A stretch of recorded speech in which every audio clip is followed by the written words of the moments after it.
All right, week 38 of Designorama Day 2. We're focused on brand guidelines, brand identity for a tech startup or whatever organization you chose. Today is building visual language, and this is really the foundation of visual language.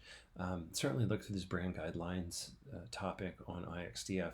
See if there's a way you can expand on it meaningfully for yourself based on the sort of the problem you chose to solve, what type of tech startup or what type of organization you're building for. But create a mini brand guideline. Start with typography and the hierarchy of typography. So your title all the way down through your H4, H5, what that looks like, as well as text, block quotes, bulleted lists, things of that nature.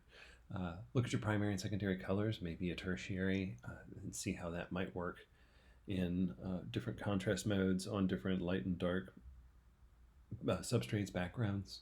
And then think about UI elements or accessibility considerations. Contrast ratios are very important. So think about that when it comes to how your brand is represented. And create a one-page style sheet to guide future touch points. This is something that you can certainly hash out fairly quickly, and you could modify over time to grow as your brand grows. And it serves as a fairly good foundation. The other thing that you could include are maybe photo styles.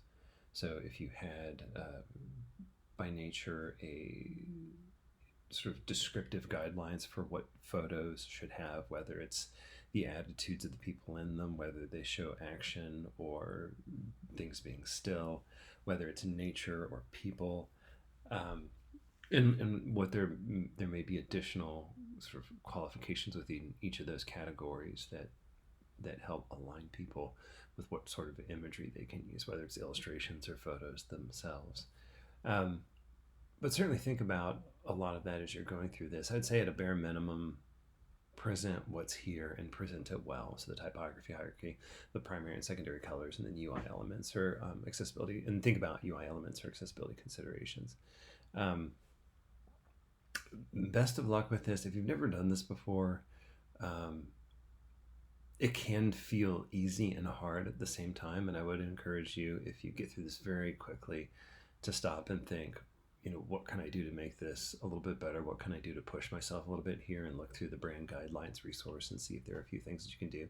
If this is a struggle for you, don't torture yourself with it. And I wish you the best luck, and look forward to seeing you on day 3.